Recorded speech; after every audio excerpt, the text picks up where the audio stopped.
Burnout, when it comes to recovery, is a real possibility. We can get tired of doing the work. And sometimes when we are in that place of recovery fatigue, we want to just throw up our hands and stop working on our alcohol freedom journey or the ways that we're working to improve ourselves. I work with a lot of clients who've shared that sometimes it just feels like it's never ending. And they actually express, I'm tired of working on myself, or I feel burnt out. I just want to be done, or I want to be in a place where I can coast for a while. And so it's really powerful to think about, how do we avoid recovery fatigue? And part of it is this idea of recovery. I think I sort of have a love hate relationship with that word, because I think recovery can feel like a never ending process as opposed to I am recovered. So, we're going to unpack all of that in today's episode, and I'm going to give you 4 tips to beat recovery fatigue. Welcome to the Sober Edge podcast, inspiration for alcohol-free living. I'm your host, Terry Patterson, functional nutritionist and This Naked Mind senior coach. The Sober Edge is a place to explore the infinite possibilities on the other side of drinking.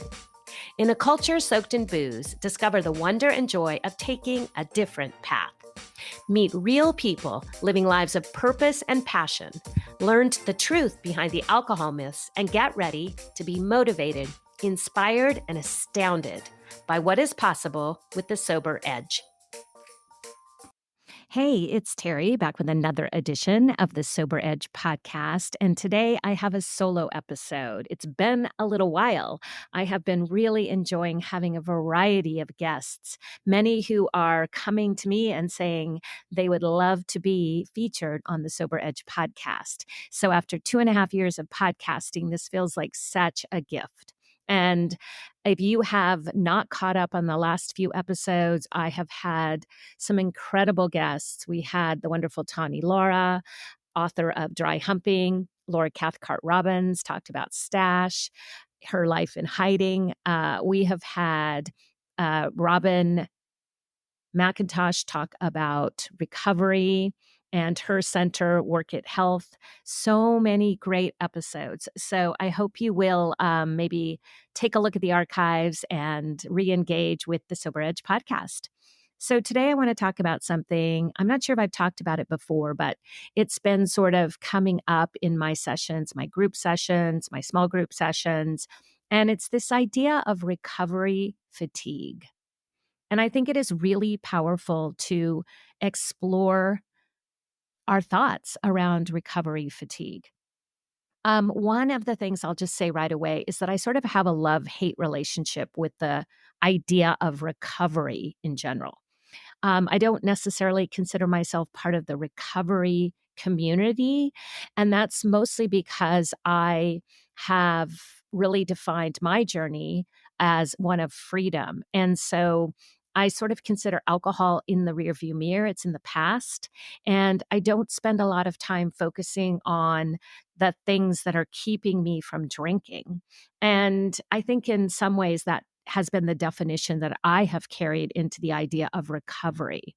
But I also think that it's important to consider your own thoughts around the word recovery and being in recovery and how that feels.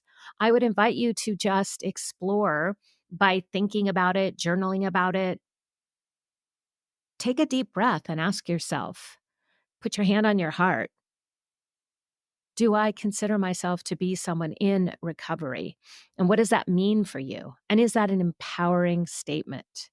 So I think that I like to explore the idea of from recovery to discovery, that I consider myself a lifelong learner and I love to be in the process of discovering how to enjoy myself more, how to give back, how to connect, how to love more deeply, how to love myself more and be more connected to this, place where I get to show up and do this work and all of you. And so to me, that looks like this beautiful journey of evolution. But I recognize that this place of self discovery, this place of growth can feel exhausting at times. And I recently had a conversation with someone who came seeking one on one coaching. And as we were talking, he had been in a 90-day program and had gone really well. And he was trying to explore next steps. And he had an opportunity to continue in a community that he was engaged with for continued 2 or 3 times weekly coaching and engagement. And he was trying to decide if that was the right next step. And he said, I kind of have recovery fatigue. I feel like I need a break from the focus of the work that I've been doing to beat down this alcohol monster. And I just have been thinking about this conversation and kind of sharing it with some of my groups and talking about what does it mean to feel some recovery fatigue? And when do we step on the gas? When do we put on the brakes? When do we coast? I think it's a very powerful concept to explore this relationship we have with improving ourselves and doing the work that it takes to create the life we want. And I think it is Brooke Castillo from the Life Coach School who says, this is work, but it is work worth doing. And I always want to remind my clients of that and myself of that. And I also think that it's okay to redefine work. And instead, we can use terms such as opportunity, gift, discovery, self exploration, knowledge, whatever feels empowering to you. I think sometimes we get stuck in this loop of recovery and the work that we're doing. And even the supportive group sometimes can feel daunting because we have kind of maybe one focus. And so I want you to explore today if you're feeling any meh, recovery fatigue, if you're feeling like, ugh, how long do I need to keep working on this? How long do I need to keep working on myself? When do I get to coast, for example? I want to invite you to pay attention because I'm going to share, I think, a few things that might help us redefine this. So, number one that I already mentioned is kind of the language that we're using around this journey. And I believe that language is important because for all of us, when I say recovery, you are going to have your own response to that word. You're going to have your own mental picture of what that looks like.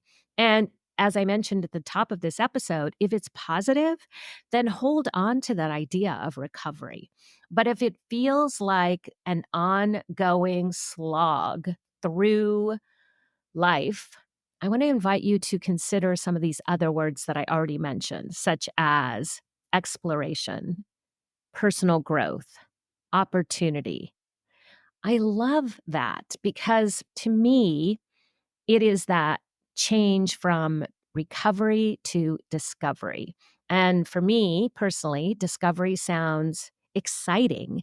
It sounds like something I want to move toward, not something I have to do.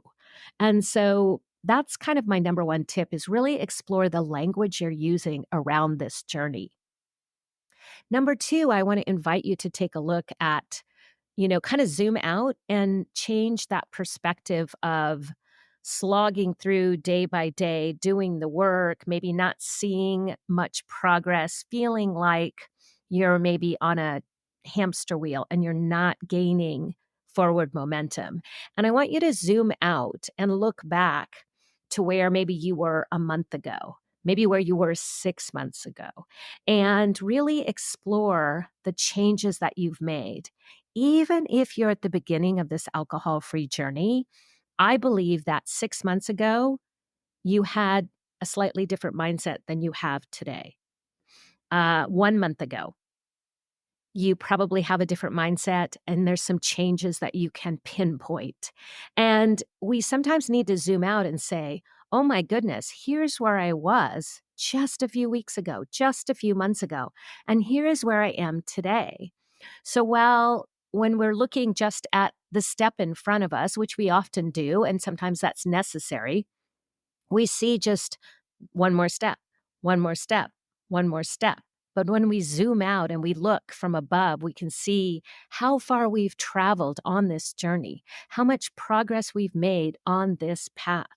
And I think perspective is so helpful when it comes to this place of letting go of recovery fatigue and moving into this delight of discovery. So that's the second one. And then number three is really redefining winning. And I want to share a little bit from the book Burnout that I am going through right now with a small book study series. And Burnout is the book by Emily and Amelia Nagoski. And they really talk about some of these deep foundational beliefs that we get caught up in. And so when we see ourselves sort of in this place of maybe feeling like we're tired of doing the work or we're tired of, starting over. We'll talk about starting over in a moment, but I think it's really helpful to reflect on this idea of how do we redefine winning? And I'll just read a quote from the Burnout Workbook that Emily Nagoski created. And she says, there are endless examples of people not achieving their specific goal, but achieving something important, something world changing along their path to failure. So, what that really does help is when we think about redefining winning, we can say that even if I didn't receive the outcome that I thought I would, or even if it didn't turn out exactly the way I thought it would and what winning would look like, there can be very powerful lessons, learnings, and even gifts and ways to achieve something important. And as she says, even world changing along that path. And so I believe that that is a very important perspective. So redefining winning is really about, again, that sort of shift to perspective. And it may involve number one, which is changing that language. And so we often have a very narrow view of winning, and that can be that we did or did not reach the goal we set.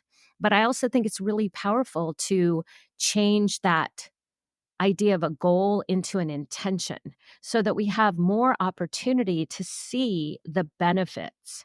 And so, what Emily Nagoski talks about in the Burnout Workbook is redefining winning is that she says, when you're frustrated by the slow or interrupted progress toward achieving your goals and planning to achieve and problem solving, we can do something she calls planful problem solving. And we can have a positive reappraisal of how we look at the effort we have invested. So, really, I think redefining winning for me looks like exploring all of the ways that what we're doing is creating the change that we want. And it might look like, oh, I found myself in these early days of alcohol freedom, and I've been very cranky and I've been blowing up at everyone. And we might say, like, this isn't working or this doesn't feel good.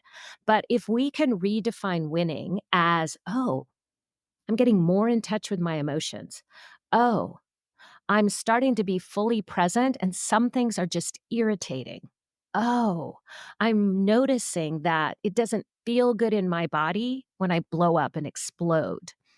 And we might look and say, all of that was just kind of buried under the numbing of alcohol before. And now part of this journey is the uncomfortable places that I'm recognizing, that I'm willing to explore, that I'm creating new responses to. And that's one way we can think about winning. We often want to say that I'm going to have this pink cloud and I'm going to feel really good. And there's been some, conversation on social media lately from some big alcohol-free leaders talking about we shouldn't be promising people that you're going to stop drinking and life is going to change and be amazing. And so, if you have thought that that would be your journey, I want to remind you I'll just share with you, I should say, my philosophy around that. I do think that alcohol freedom is one step toward creating an amazing life. But there are so many other parts. And as I've mentioned before in previous podcasts, I believe that letting go of alcohol creates space to do the work.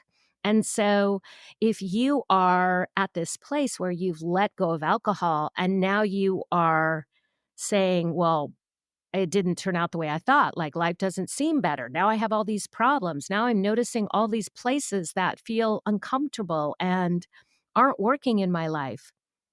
I want you to explore if that might be the place of winning, if that might be the exact place where you now get to create the life you really do desire, as opposed to defaulting to the life you have. So I think there's so many ways to redefine winning, and I love this idea. So when you get tired of, working on your alcohol freedom journey or working on yourself, I want you to think about, where am I winning and how can I redefine winning?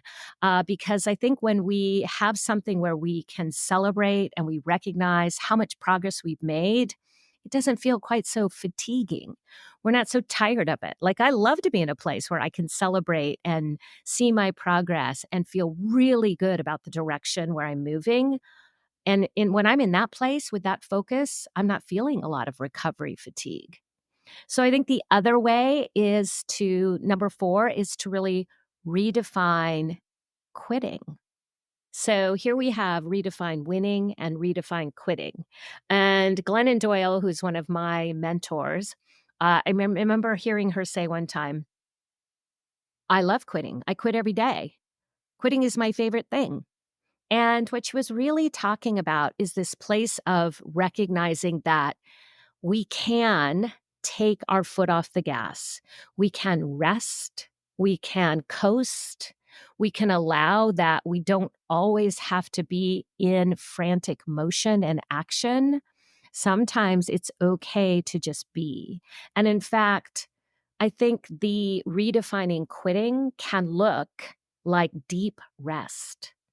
And along this journey of becoming who you were meant to be, becoming the best version of yourself, rediscovering who you are, enjoying your life without alcohol to an extent that maybe you never believed possible, I think deep rest and taking a step back and slowing down is key and fundamental. And so, what if you were to redefine quitting? Like, oh, I'm so tired of working on myself. I can't do it anymore. And I want to throw in the towel. What if you were to redefine that as a place of deep rest or even just time to coast? Take your foot off the gas and just let yourself be. And that place of quitting can feel really good. And it also can feel uncomfortable if we have spent a lot of our lifetime caught up in being productive and moving forward and checking all the boxes and getting the gold star. And so when we take an opportunity to redefine quitting, we can start to embrace the beautiful part of recognizing the ebb and the flow. And I think that for me, when I start to feel like, I'm still working on this thing, I'm still working on being impatient, I'm still working on blurting things out, I'm still working on getting my feelings hurt. And when I can start to feel some fatigue around that, I can redefine how do I want to quit that? I want to just quit working on that. I want it to be okay if I'm impatient. And I think that that is such a beautiful reminder when my body and brain start to tell me that it's okay to take a step back. I am not going to perfect all of my human frailties and you know, um, all of my humanness in one afternoon or 1 month of taking an online course or working with a coach. And so I love the idea to redefine quitting. So we talked about this idea of recovery fatigue. And so the first one was language. What does recovery mean to you? And we talked about perspective. We love to celebrate one day at a time, but sometimes it's powerful to zoom out and say, oh my goodness, I see so much progress. And therefore, I don't feel so fatigued because I see how far I've come. I see that the work and the journey is worth it. Then we can redefine winning, we can redefine quitting. And so I just want to say to you that if you are in this place of recovery fatigue, I want to invite you to explore these 4 tips, and perhaps they will help you be more excited about where you are right now. And you can really tap into this place of feeling more supported by yourself through this journey when we use different language and change our perspective. And when we allow that, this is your entire life that's ahead of you. And there are going to be moments of fatigue and energy. And this beautiful balance is something that we get to learn how to move into and move through. And to me, it is all about self awareness. And so we want to feel this intellectually. We want to feel this in our body. We want to really notice what's coming up for you in this area. So I hope this is helpful. It's been, like I said, something that I really wanted to share with all of you because this idea of recovery fatigue is important, it's real, and I don't want it to be a stumbling block in your journey to creating the best life possible. All right. Well, that's it for today. Thanks so much for tuning in to the Sober Edge podcast. And I will check in with you on the next episode. I want to thank you for tuning in to the Sober Edge podcast. This is a place for important conversations and a safe place to question everything you thought you knew about drinking. If you're looking for your sober edge, I want to invite you to connect with me at thesobernutritionist.com, where you can grab my free resource, Becoming More, a guide to loving your sober life. And I would be so grateful if you enjoyed this podcast, if you would leave a rating and review, as it will help more people find their sober edge.